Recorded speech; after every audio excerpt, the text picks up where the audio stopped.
साथियों, सबसे पहले मैं दिल की गहराइयों से तमाम इलाके के लोगों का शुक्रिया अदा करना चाहता हूं, धन्यवाद करना चाहता हूं। जो मान सम्मान जो मुझे दिया, जो प्यार आपने मुझे दिया, पूरे जीवन भर मैं इसका कर्जदार रहूंगा, एहसानमंद रहूंगा।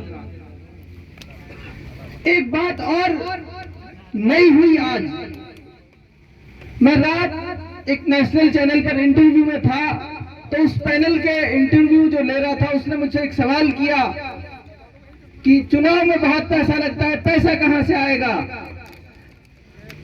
मैं चाहता हूं उस व्यक्ति को धन्यवाद करें। जब मैंने चुनाव की शुरुआत की थी जनवरी में, लोड़ा गांव में मैं गया, लोड़ा गांव के एक जिम्मेदार ने मेरे हाथ में 50 रुपए का नोट रखते हुए कहा कि ये ले बेटा, मेरी तरफ से ये कंट्रीब्यूशन है चुनाव में तेरे लिए, ये चुनाव में मेरी तरफ से चंदा है तेरे लिए। वो 50 रुपए मैंने उससे गले लगाकर कहा, ये 50 रुपए मेरे लिए 50 करोड़ के बराबर है। और उसमें अल्लाह ने बरकत डाल दी, उसमें अल्लाह ने बरकत डाल दी। मैंने उस इंटरव्यू के पैनल में जो आदमी बैठा था, मैंने कहा ये कौन तो वो है जो वोट भी देती है और पैसे देकर चुनाव भी लड़ाती है।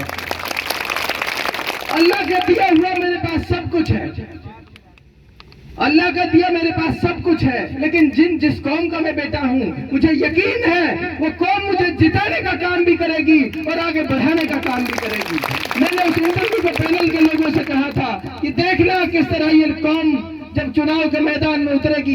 अभी आचार संहिता नहीं लगी है, अभी लोगों को डराने का काम कर रहे हैं, पुलिस भेजकर लोगों में भय पैदा करने का काम कर रहे हैं। साथियों, मैं देखता हूं जब मेरे नौजवानों को, जब मैं देखता हूं उस कौम के नौजवानों को जिस कौम के डर से जालिम अंग्रेज दिल्ली के दरवाजे बंद कर देते थे, उस कौम का नौजवान डरे, ये नहीं हो सकता, ये नहीं हो सकता, हरगिज़ नहीं हो सकता। जब मैंने चुनाव की शुरुआत की थी, इलाके के बहुत पढ़े लिखे नौजवान, बहुत बुद्धिजीवी लोगों के साथ मीटिंगें करी और उन मीटिंगों में तय करके ये पाया, नहीं, अगर इस इलाके को बचाना है, इस मुल्क को बचाना है, तो ऐसे झूठे मक्कार नेताओं को घर बिठाना पड़ेगा, तब ये इलाका बचेगा। मुझे डराने की कोशिश की गई, मुझसे कहा तेरा कॉलेज बंद करा देंगे। मैंने कहा कल के कल जाकर बुलडोजर चला दो, मुझे मेरी बात से नहीं हटा सकते, मुझे मेरे कॉल से नहीं हटा सकते। आज उसी हिम्मत का, उसी जज्बे का और जुनून का नतीजा है, पूरी कौम उन नौजवानों के एक आवाज पर खड़ी हो गई है, पूरी कौम एक आवाज पर खड़ी हो गई है।